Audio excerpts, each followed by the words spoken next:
give me a nice big smile and frozen smile or whatever you want to do, because this is going to be how people are going to see Okay. the thumbnail, right? So 3, 2, 1. It's so hard to like smile on cue, right? I hate it, dude. Uh, Me too. and I hate asking people to smile on cue, but whatever. Then because sometimes before I would try to get like a screenshot of just like the conversation, and then it either comes out blurry or I don't get a good smile, and so I rather just Yeah. ask people. And to be honest, I feel like I forgot how to smile because we are always wearing masks, and like if we and our face expressions are always just like covered now, so it's really hard. Yeah, I mean, with the pandemic, you feel like you're going around like a ninja, like especially because I wear sunglasses too. It's always sunny in Vegas, and so with my sunglasses and my thing, nobody can see me, right? And I'm just like walking around the strip, like I feel like no, like I'm invisible or something. But and now as we're gonna be out, interacting with people, we have to learn how to like express with our face and stuff like that. Yeah, yeah. So even you telling me right now, oh, smile. I was like, wait, do I know how to smile? Well, thank you first of all for coming on. Why don't you introduce everybody? Introduce yourself. I do. I've been doing this. You're like the number 90th episode, and I always mess it up. Why don't you introduce yourself to everybody, and we will get started. Okay, perfect. So, hi everyone. My name is Mayra. I'm currently a fourth year doctoral student in a school psychology program. And so, yeah, I don't know if you wanted me to add anything else. No, I mean you're in psychology, right? Yes, I'm in psychology. Oh, I should have probably also mentioned that my page is becoming a Doctora on Instagram. Yeah, very popular. And I mean, I think it's popular because people are. We're in a time now where people feel discouraged. They're chasing their passions, whatever their passions may be, and it seems very hard. It seems like the areas and the opportunities for advancement, especially if you come from a working class, immigrants, Black, Latino, whatever you want to say, or difficult. If you don't come from privilege, let's say, it seems harder, right? That seems like it's obvious. So people want to see, like on Instagram, people want to see, if you're Latino, Latina, people want to see other Latinas their age, especially succeeding and making those moves. And it'll, I'm not going for a doctorate in psychology, but seeing that encourages me to like chase my own dreams. Like, if this girl can do what she's doing, maybe I can do what I'm doing, right? Mm-hmm. Yeah, yeah, and yeah, that's what I'm hoping to do with my page. And I've noticed that a lot of people reach out to me and like typically say, I'm not getting a doctorate, similar to what you just said. Like, I'm not getting a doctorate, but like you make me believe that I can like achieve greater things, that I can achieve my life goals, and that's pretty awesome. Yeah. So what specific area of psychology are you going into? Yeah, I'm going into school psychology. So that's psychology, and we focus on just providing therapy and services to students within educational institutions. So yeah, that's it. I saw you had like a IG live a few days ago. You were talking to somebody, and you guys the topic was trauma in education. I mean, what were you guys talking about? Yeah, so trauma and education, we actually chose that topic because it is an area of interest for me. And so that I'm currently working on my dissertation, and it is focused on trauma and education. And so what we were talking about is just how schools have traditionally been seen as safe spaces and places where obviously, children come here and they're warm, safe environments where they can build relationships with teachers and peers. And traditionally, that's how they've been viewed. But sometimes schools can provide, I should say, perpetrate that trauma. And if, say students are experiencing trauma in their own home environments, in their own communities, sometimes that re-traumatization can happen within the school settings. So that's a little bit about what we were talking about just in general. Broadly, trauma in education, but also some of our own experiences within the education system, and also how we've been kind of exposed to trauma through those settings. What would be like an example of that? Like, cause I'm thinking of like, I think being Latino, a working class immigrant family, going to an American school, there's traumatic moments, right? Mm-hmm. Yeah, no, I definitely agree. And like we touched on a couple, but for me personally, I know that when I was younger, probably maybe first, second grade, being placed into an ESL classroom when I had good English skills. And so, like, simply because my name was a Mexican last name and I came from a low income, family, I think they just make that assumption like, oh, you must not speak good English. And so for me, that was traumatizing and I felt so dumb. I still remember, I reflect on that and how in a moment like that, like I just felt dumb compared to my peers, you know what I mean? So those early educational experiences, like you can tell that they're going to impact people, right? Yeah. They're going to be traumatic and they're going to make an impact in your life. You know what I mean? And for me, that was one of the early educational experiences that were just like, oh my goodness, like so wrong, a little traumatizing. And in that moment, I honestly felt dumb. You know what I mean? Because I saw other peers and I was like, wait, I don't get it. Like I speak the same English that you do. Why am I in here? So yeah, that for me was like one of the things that was one of the things that we discussed in the live. Yeah, and like when you're a kid, like if an adult tells you something about yourself, whether it's true or not, or they make you feel something about yourself, they treat you a certain way that makes you feel something about yourself, you're like, okay, I guess that's true. Like I think I'm smart. Like you must have been thinking, I think I'm smart. I think my English is pretty good like everybody else's, but they're telling me my English sucks or that I'm stupid, so I guess I am stupid, right? And that's terrible. That's hard to shake as a kid. It takes you a long time, right?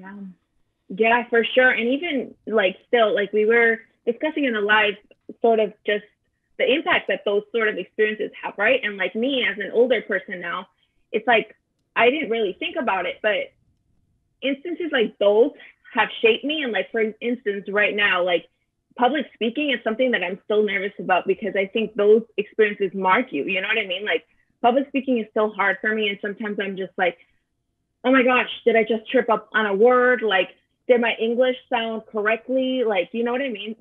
Those are just some of the ways that experience has impacted me now. And as an older adult, it still has impacts me, you know? Yeah. And as an adult, like, or just as a person, like the thing that keeps you from doing the things you want to do and being the person you want to be are the voices in your head, right?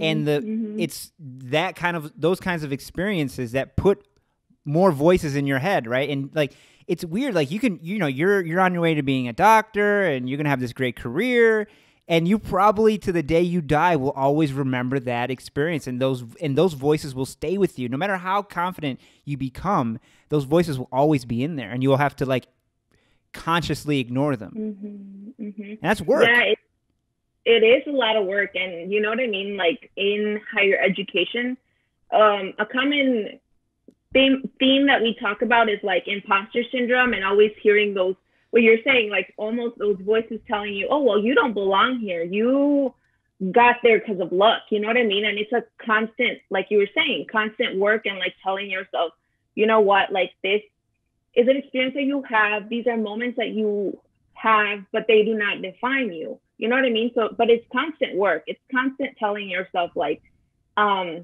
it's almost like that constant battle, you know? Yeah.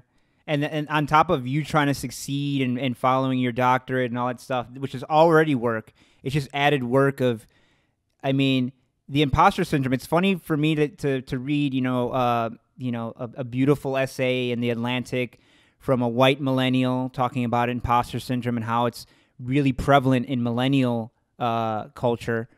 And, but then I'm thinking like, you have no idea what it's like to be a Latino millennial or Gen Z, because you have that double, triple imposter syndrome. Because like the society's literally directly telling us, you don't belong here. You are a foreigner. You are an imposter. You're an imposter American. And then we're also millennials, so we have that imposter syndrome that everybody else has. So like to to be, it's you, right? You want to be a psychologist, right? And there's a lack of Latino psychologists, right? And it's maybe it's because it's a cultural thing for the longest time. Maybe it's the immigrant culture, just Latino culture, that whatever problems you have, just, swallow it, just keep going, ponte las pilas, keep your head down, just get to work, whatever problem, I'm sure as a Latino, as a Latina, there's people in your family. We've grown up in families where that person, that tia, that mom or dad or grandma or grandfather probably needs to go, or definitely needs to go to therapy, needs to go to see a psychologist, and just doesn't, because it's such a stigma in Latino culture. And so then to want to be a psychologist, you have to get past that, and then you don't see any Latina psychologists. So that it's just what are your moments of doubt? What are those ugly voices telling you? Because I know what the good voices are telling you, because you're doing it, right. You're the good voices are probably telling you, fuck that shit. We got to break the cycle. We got to break the stigma. We got to break all these prejudices that we have about psychology and the Latino culture. But what are those ugly feelings? Yeah. So like I was telling you before, like the bad voices, like the bad feelings always tell me like, you don't belong here. Like what, I think there's also just like more specific feelings and thoughts. So for example, like, I don't know, say my family, like this might be too much information, but like you were saying, you know what I mean? Some of my own family members may need therapy, but that's just not a thing that we, you know what I mean? Like our culture really supports or really believes in. So like, in moments like that where say I'm struggling with my family, those are like, that's sometimes where the ugly feelings also come up. Like as a future psychologist, you know what I mean? I tell myself like, how are you going to be a psychologist if like you have your own issues and you have your own struggles? And sometimes I get those are very specific ones. So like, I think about that a lot, you know what I mean? And then I have to go back and like rethink those thoughts and be like, but that is truly the reason why you are also becoming a psychologist. You know what I mean? Yeah. But some of us other ugly like thoughts are very general, very like, you don't belong here. Like you're not smart enough. Like you just got here because of luck. And it's really hard because like, in a program like mine, it's a primarily white program, a primarily white institution. So it's like, I don't know, it's hard, you know what I mean? Like not to compare yourself with like you and your white peers. Obviously, like you have different backgrounds. So like you shouldn't even be comparing yourself, but like you do, you know what I mean? At the end of the day, you do. But yeah, so generally those are some of like the things that I think. We're social animals, right? We're not supposed to compare. There's a saying in philosophy, comparison is the cause of all unhappiness, right? Whenever we start comparing our house to our neighbors, or our car, or what we have to anything, just don't compare. But we're social animals, right? Like we're trying to figure out who to be, how to act. And the only way to do that is to look around. And, in the society that we live in, when we look around,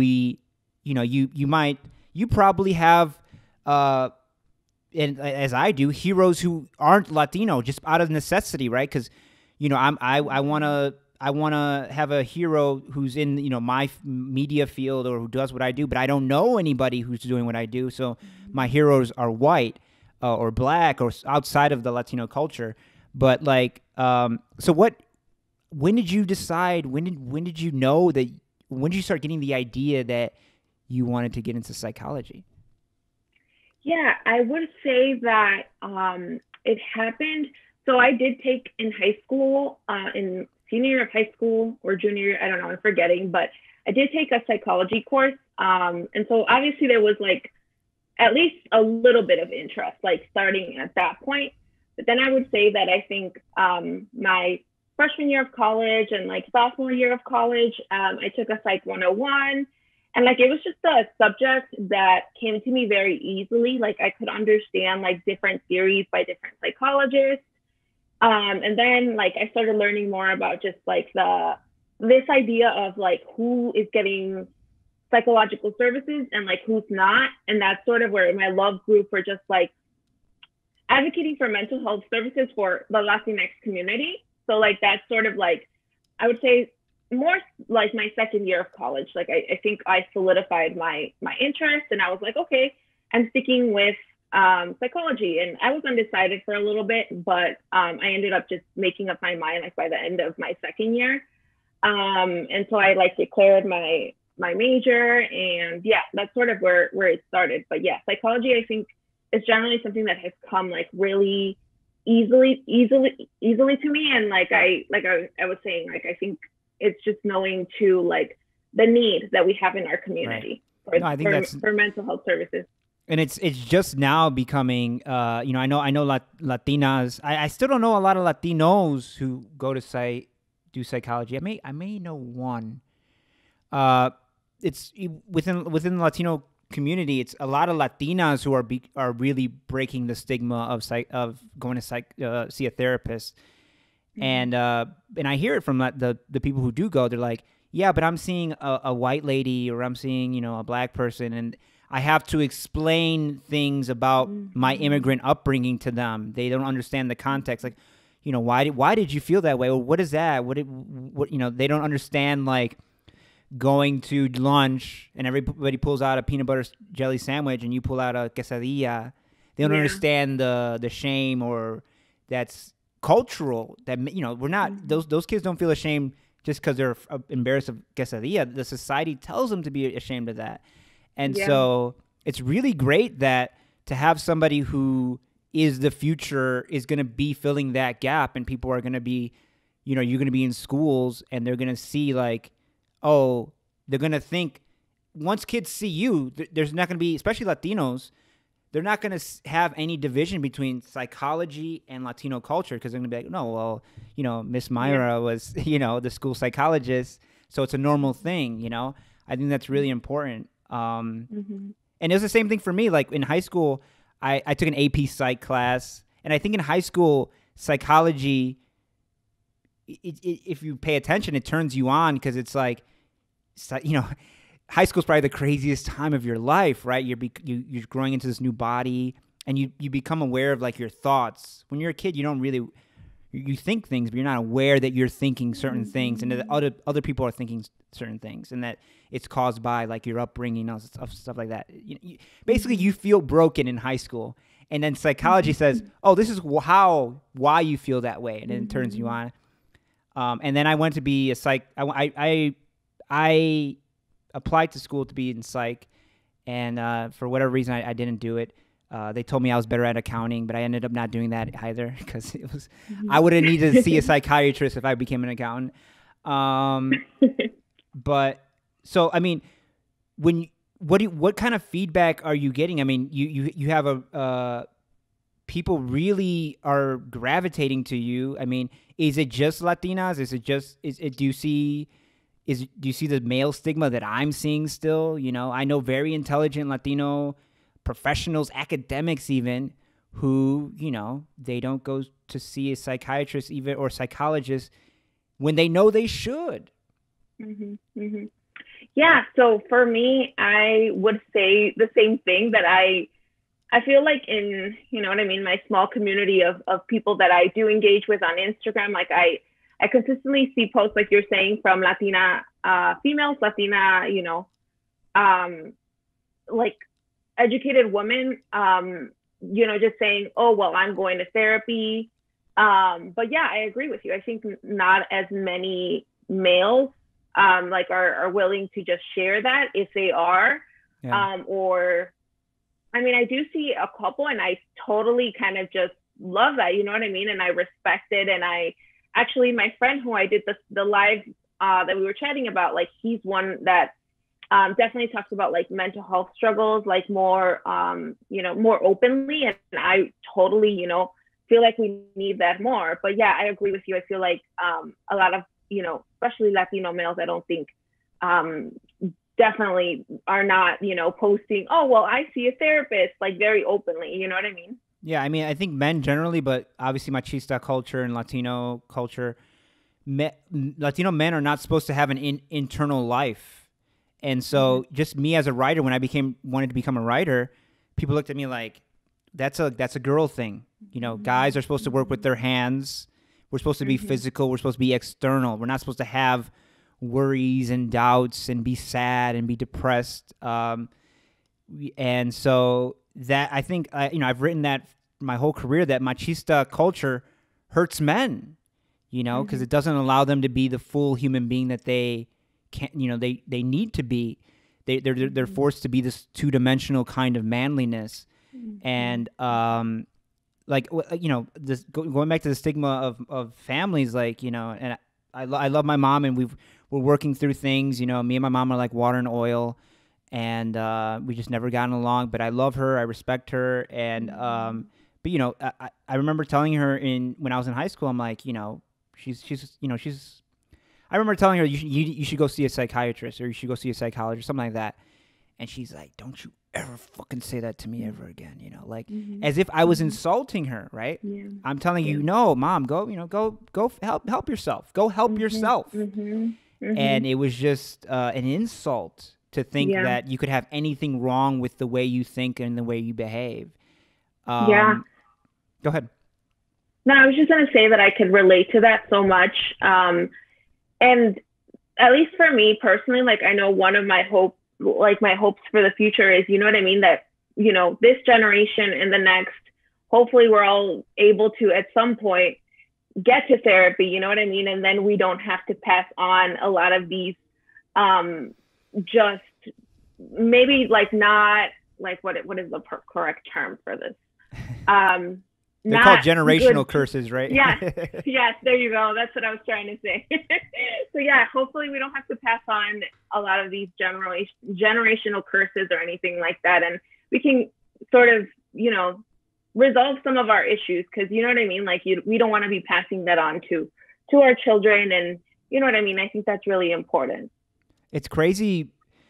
When you're a Latino kid and you grow up, your parents are, to your mind, perfect, in that whatever you think they do wrong is really you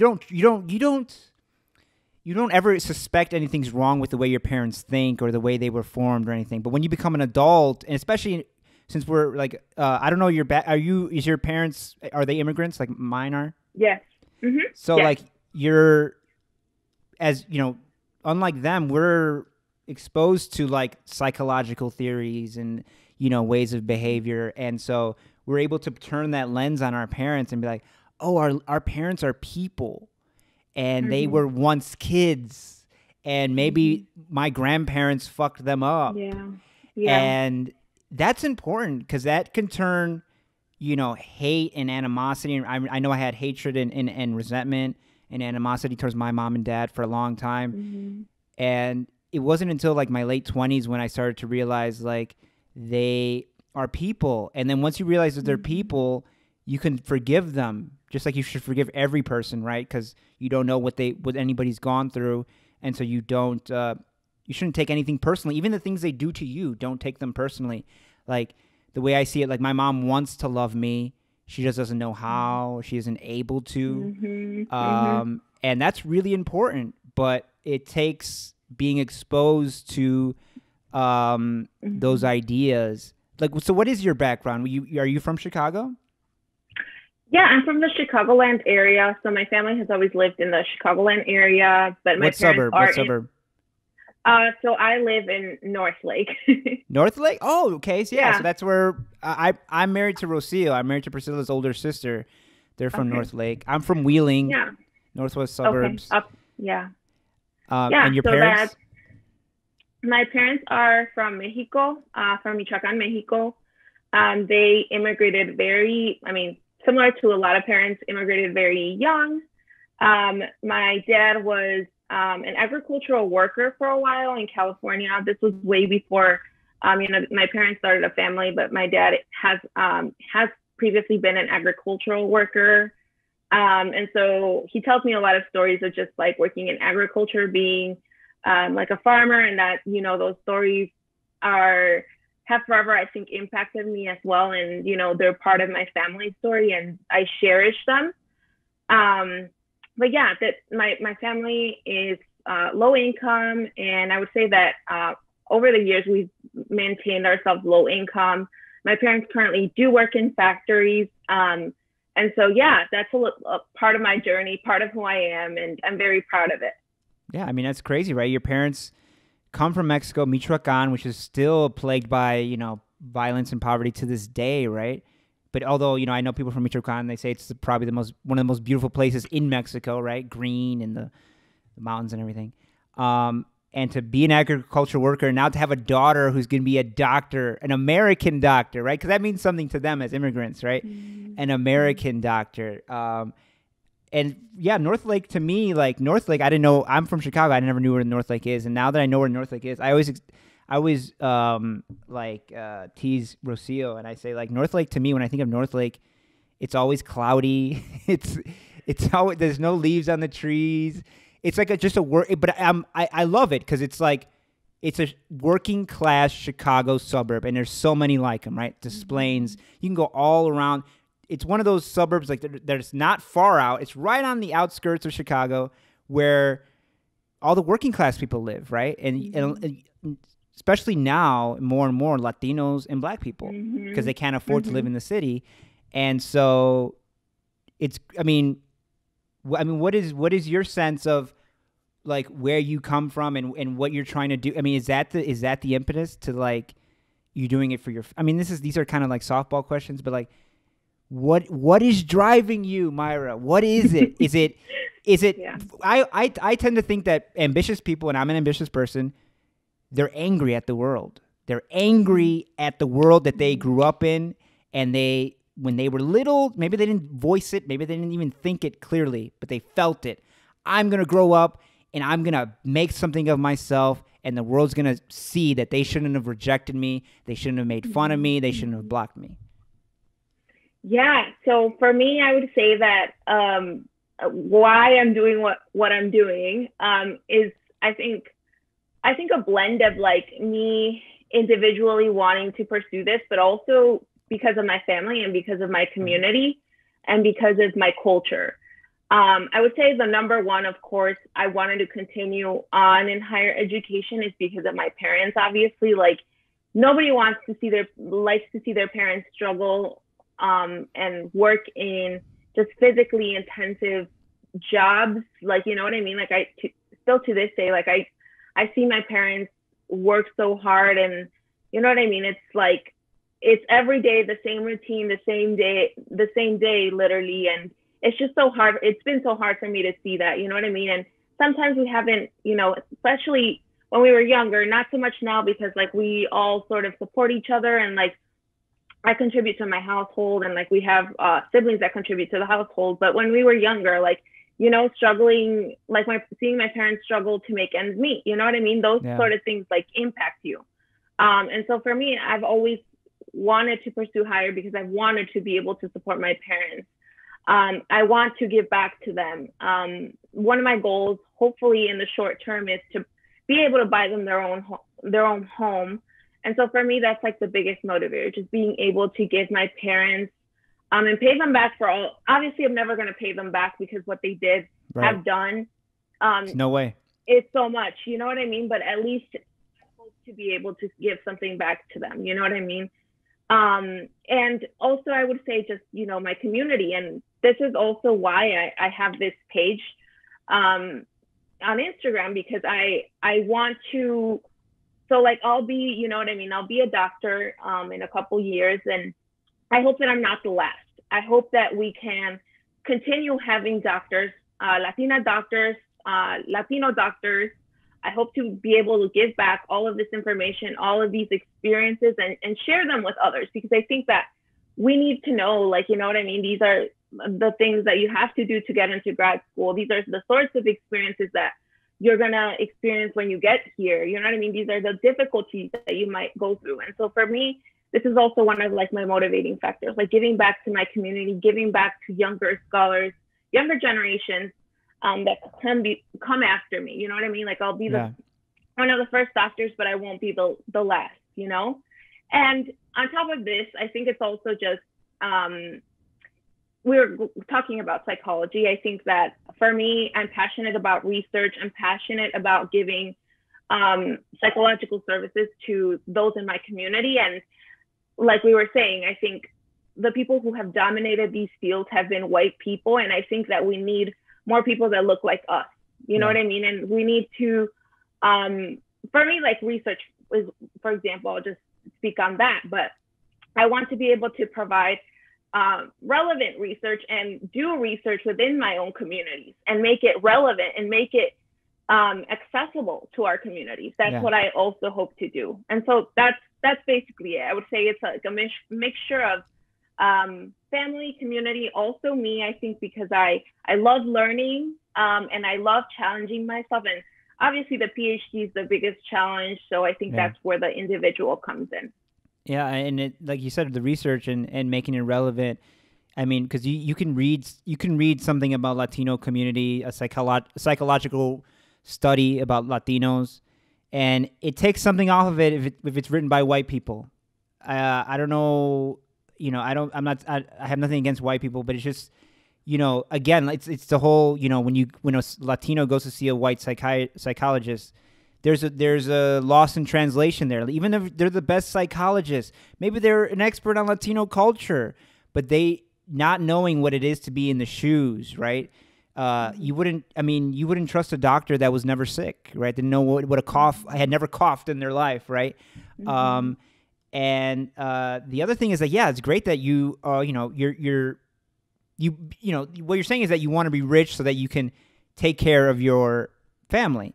But at least you're doing it through a path that will help the world, right? At least you're not like, I don't know if you're on OnlyFans, and no offense to anybody who is, but like, there's people who are just want to make money and to help their family, right? But it actually like hurts the world, and it's good to see that there's you're actually pursuing a benefit, something that's going to benefit not only your community but the world. It benefits the white world to see Latino professionals, even if they don't understand that, right? It hurts the white world to see Latinos as if they're only, workers. You know what I mean? Like, because if it's an old thing, right? Like that slavery hurt white people too. Obviously it hurt black people. It's the they're the victims, right? But slavery also hurts white people because it makes you treat somebody who's your brother, who's your sister, as if they're not your brother, as if they're not your equal. And that when you diminish somebody else's humanity, you're diminishing your own.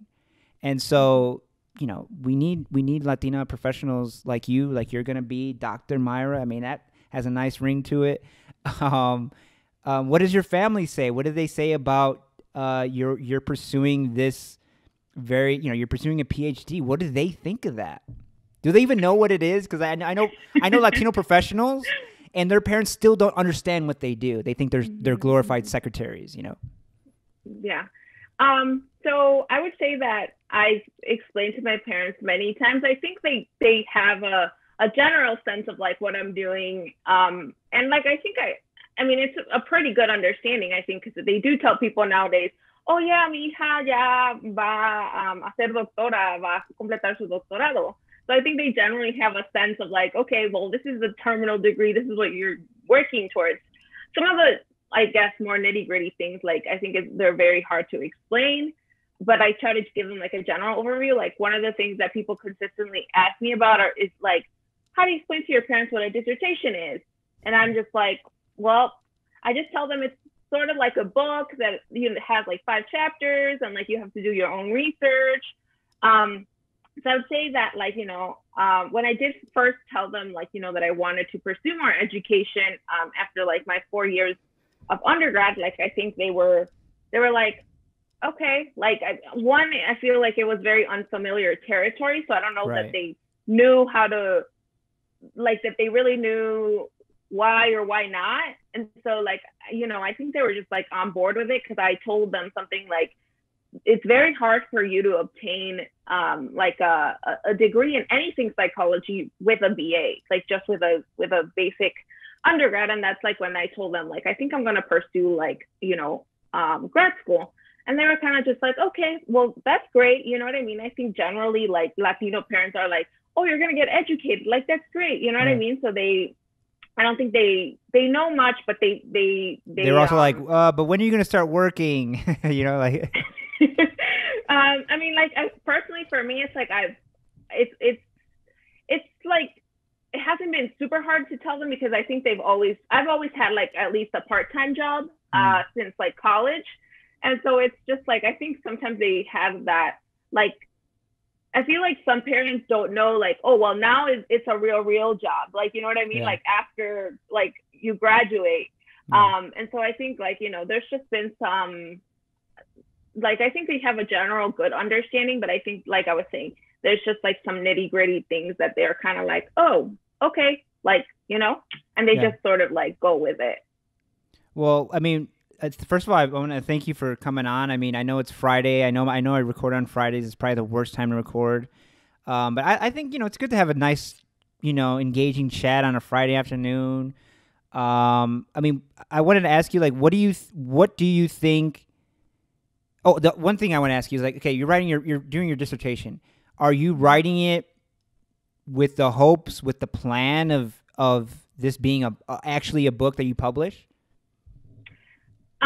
I don't know. That'd be a good idea. I would tell you like straight up, like, I don't know. Like, for me, short term wise, like, I'm just thinking, like, I just want to get this done. Like, I don't care. Like, you know what I mean? And to be honest, anybody in like pursuing a PhD, like, tells you, you know, there is no good dissertation, but the finished one. The finished one is a good one. You know what I mean? And for me, like, I don't know, who knows, like, down the road, hopefully, like, you know, I'm able to clean it up and like maybe publish it. But like I'm saying right now, I do not know for sure. And I mean, what would you tell people, you know, thinking of, you know, pursuing psychology, pursuing a PhD? What would you tell the younger you before you know, entered college? Yeah, I think one of the big things is just like, it's probably just no one gets to determine your future. No one gets to tell you, oh, well, you're low income. You're not gonna go to college. You're not gonna go to grad school. You're not gonna get a PhD. Like, others do not get to control that for you. You get to control that. You get to decide that for you. I know, obviously, we live in a world where there's like a lot of systemic issues, and we all don't start this in the same start line, right? Like, obviously, we know that. And we acknowledge that, but nobody gets to tell you, you won't go to grad school, you won't get a PhD, you won't even graduate high school. No one gets to tell you that. You get to tell yourself that. And I'm just, that's my message, because I think personally for me, like, I wasn't the strongest. I didn't have the strongest, I think, just academics in high school. Like, honestly, if you ask anybody, people would probably be surprised. Like, wow, you weren't the strongest student, because I honestly wasn't. Right. But look, I'm here now. You know what I mean? I don't know how. Well, I do know how, but you know what I mean? That's hard work, man. Determination, discipline. Yeah, but it's like, again, going back to my point, like, no one gets to determine that for you, just because you're low income from an immigrant household, who has working class parents. No one gets to tell you that, you know?